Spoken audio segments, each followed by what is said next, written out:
En aquel tiempo, al pasar Jesús vio a un hombre ciego de nacimiento y escupió en tierra, hizo barro con la saliva, se lo untó en los ojos al ciego y le dijo: «Ve a lavarte a la piscina de Siloé», que significa enviado. Él fue y se lavó y volvió con vista, y los vecinos y los que antes solían verlo pedir limosna preguntaban: ¿no es ese el que se sentaba a pedir? Unos decían: es el mismo. Otros decían: no es él, pero se le parece. Él respondía: soy yo. Llevaron ante los fariseos al que había sido ciego. Era sábado el día que Jesús hizo barro y le abrió los ojos. También los fariseos le preguntaban cómo había adquirido la vista. Él les contestó: me puso barro en los ojos, me lavé y veo. Algunos de los fariseos comentaban: este hombre no viene de Dios, porque no guarda el sábado. Otros replicaban: ¿cómo puede un pecador hacer semejantes signos? Y estaban divididos, y volvieron a preguntarle al ciego: ¿y tú qué dices del que te ha abierto los ojos? Él contestó que es un profeta. Le replicaron: ¿empecatado naciste tú de pies a cabeza y nos vas a dar lecciones a nosotros? Y lo expulsaron. Oyó Jesús que lo habían expulsado, lo encontró y le dijo: ¿crees tú en el Hijo del Hombre?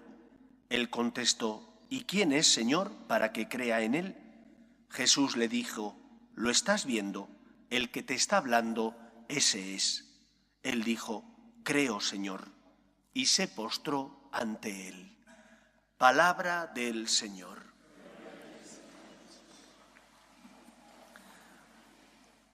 Uno de los pasajes más bellos que narra la Escritura, que narran los Evangelios, y que sin embargo suele pasar casi siempre desapercibido a los ojos de los cristianos, porque hay otros acontecimientos que ocupan un lugar más importante, como que deslumbran más que este, es el pasaje en el que el ángel se aparece a los pastores, cuando ya Cristo había nacido, y les dice: os doy una gran alegría, hoy os ha nacido el Salvador, el Mesías, el Señor.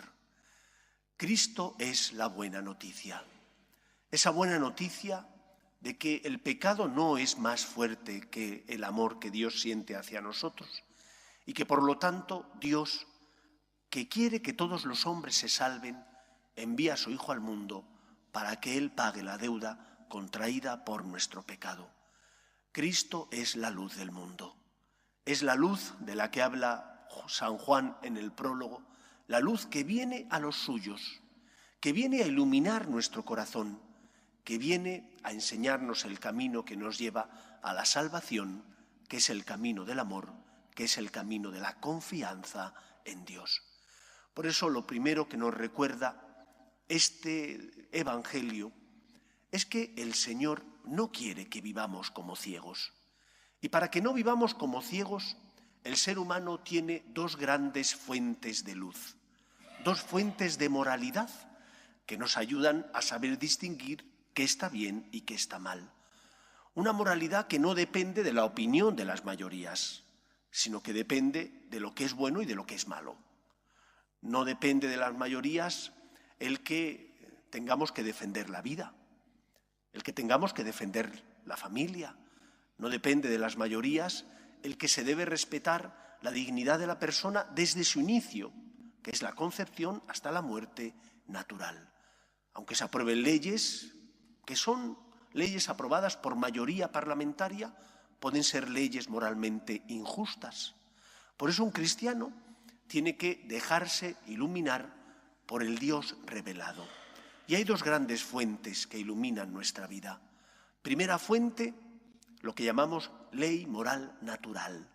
Es la ley que toda persona tiene impresa en su corazón y que de igual manera que hay leyes biológicas, leyes físicas, y nadie las pone en duda. Y si alguien las pone en duda le dices: pero bueno, ¿cómo no eres capaz de aceptar la evidencia? De esa misma manera, hay leyes morales que se desprenden de que el ser humano ha sido creado a imagen y semejanza de Dios y tiene una dignidad superior a la del resto de criaturas, puesto que como hijos de Dios tenemos alma.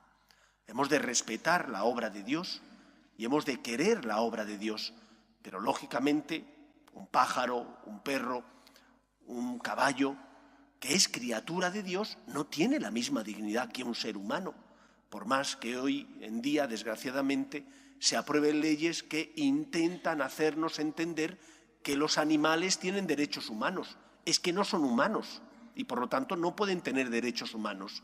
Tendrán los derechos propios de las criaturas, pero no los derechos de los hombres, porque no son seres humanos. La ley moral natural, que se condensa en los 10 mandamientos. El Antiguo Testamento viene a expresar esa luz que Yahvé da al pueblo de Israel para que sepan distinguir qué no deben hacer. En esto se condensa la ley moral del Antiguo Testamento. No hagas el mal. Y de ahí la formulación negativa de los 10 mandamientos. No robar, no matar, no tener malas palabras con los demás, no levantar falso testimonio. Evita hacer el mal. Pero un cristiano no solo tiene un pie en el Antiguo Testamento, también tiene el pie en el Nuevo Testamento, porque Cristo es el culmen de esa revelación de Dios a los hombres. Y el Nuevo Testamento nos enseña que no basta con no hacer el mal, que también hemos de hacer todo el bien que esté en nuestras manos. He de hacer el bien al que Dios tiene derecho, porque me ha concedido unos dones. Y con esos dones yo tengo que ayudar a los que pasan a mi lado. No solo son para mi auxilio y bienestar, también son para ayudar a otros que sufren y me necesitan. La ley moral del Nuevo Testamento me enseña a hacer el bien, todo el bien que pueda. Y no me puedo quedar contento cuando no he hecho ese bien. Pudiera ser que esa falta sea leve. Por ejemplo, voy en el metro sentado, veo a una persona que necesita mi asiento y a lo mejor no cometo un pecado mortal si no me levanto, depende de las circunstancias, pero sí cometo un pecado venial, porque pudiendo hacer el bien no lo he hecho, porque pudiendo ayudar a esa persona necesitada no lo he hecho. El Antiguo Testamento me enseña a evitar el mal, el Nuevo Testamento me enseña a hacer todo el bien que esté en mi mano. Y un buen cristiano se tiene que sentirse llamado a seguir a Jesús y por lo tanto no solo no hacer el mal, sino también hacer todo el bien que puedas. Esto es importante recordarlo, porque vivimos en un tiempo en el que no solo nuestra sociedad se ha secularizado, sino también nuestra Iglesia. La semana pasada, la mayor parte de los medios de comunicación que cubren la información religiosa en el mundo se hicieron eco de las conclusiones que habían sido aprobadas en el camino sinodal alemán. Muchas de esas conclusiones van en contra de la ley moral revelada. Van en contra de la tradición de la Iglesia y del magisterio del Papa y de los obispos. Entre otras muchas cosas piden, por ejemplo, que la Iglesia bendiga uniones de personas del mismo sexo. Entre otras muchas cosas piden también que se llegue a la ordenación femenina. Entre otras muchas cosas, piden que se permita todo, desde leyes trans a que la homosexualidad sea algo bendecida y bien visto, cuando va en contra no solo de lo que dice el catecismo de la Iglesia Católica, sino también de las palabras de Cristo. Por ejemplo, Jesús habla en contra del divorcio y a favor, por tanto, de la unidad conyugal, y ellos quieren aprobar leyes morales dentro de la Iglesia a favor del divorcio y en contra de lo que dice San Pablo y de toda la doctrina de la Iglesia sobre la moral católica. Por lo tanto, conviene que nosotros sepamos qué está bien y qué está mal, para evitar caer en ese error que es el relativismo, que es la secularización, que ya hace mella también en nuestra Iglesia. Tienes conciencia, te han educado, te han enseñado a distinguir el bien del mal, sabes que hay dos fuentes de moralidad, ley moral natural, 10 mandamientos, y el mandamiento del amor junto con el magisterio de la Iglesia, haz caso. Pero hay otro aspecto del que os quiero hablar que quizás nos toca también muy de lleno, y es la necesidad en este tiempo de Cuaresma de dejar que la luz de Cristo ilumine plenamente nuestra vida. Cuando era un joven que estaba en el seminario, me tocaba leer muchas vidas de santos. Mi padre espiritual así me lo recomendaba y yo, como buen hijo, solía hacerle caso. No siempre, pero con frecuencia.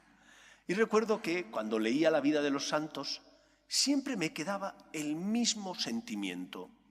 ¿Cómo es posible que una Santa Teresa de Jesús, cómo es posible que un San Juan de la Cruz, cómo es posible que un San Francisco de Asís o cualquiera de los otros grandes santos que ha dado la historia de la Iglesia experimentara a lo largo de su vida que estaban llenos de pecado y lejos, por tanto, de Dios? Y le hice esa pregunta a mi padre espiritual y me respondió con claridad: cuando uno está en la oscuridad, no ve las manchas que tiene. Puede estar lleno de manchas, no hay luz, sus ojos no perciben la suciedad. Pero cuando te acercas a la luz, cuando pasas de una estancia oscura a una estancia luminosa, tus ojos perciben, porque hay luz, con más nitidez las manchas, aunque sean pequeñas. No serán pecados mortales, pero son pecados leves, que al acercarte a Dios, que es la luz, que ilumina tu vida, destacan más. Parece como que llamaran más la atención. Y esa es la razón por la que los santos experimentan con dolor faltas pequeñas que para nosotros son, son tonterías. Son, bueno, una nanería, no pasa nada, es algo tan pequeño. Sí pasa. Y tenemos que aprender a tener más finura espiritual. Los pecados leves son como esas motitas de polvo que se pegan en los cristales de las gafas. No impiden que tú puedas ver lo que hay delante de ti, pero molestan. Como cuando uno va en el coche y han pasado un montón de enjambres de abejas y se le pegan en el cristal, pues tiene que limpiarlo para poder ver con mayor claridad y nitidez. Así nos ocurre con nuestra conciencia, así nos ocurre con nuestra vida. Deja que el Señor te ilumine. Y podrás decir: pero si estos pecados son más faltas más leves. Sí, pero como estás más cerca de Dios, te duelen más, porque es una afrenta al Señor. Te duelen más porque te das cuenta de que Dios se merecería mucho más. Te duelen más porque tú has recibido más dones a lo mejor que los otros. Has sido criado en una familia que te ha enseñado a distinguir el bien del mal. Has tenido la suerte de tener una buena parroquia, un buen colegio que te ha educado y te ha enseñado para que pudieras evitar hacer lo malo. Y entonces tienes que dar gracias a Dios porque ilumina tu vida. No solo tenemos que fijarnos en los pecados mortales graves, también tenemos que fijarnos en las faltas leves, que son señal de que estamos acercándonos a Dios, que es la luz que ilumina nuestra vida. Y aunque tengan menos peso y menos gravedad, son más escandalosas porque estamos más cerca de Dios. Pidamos al Señor que ilumine mi vida y mi corazón, para que con su gracia pueda hacer el bien y evitar el mal, para que, como San Francisco decía, Dios es nunca bastante, le ama cada vez más, porque el Señor no quiere más que mi felicidad, y porque quiere mi felicidad me ilumina y me da fuerzas para que le siga. Pero siempre pide más, pide para dar, pide porque sabe que el amor es el camino de la felicidad y que uno es feliz cuando perdona, cuando tiene misericordia, cuando tiene compasión del otro, cuando comparte sus bienes morales o materiales con los que le necesitan.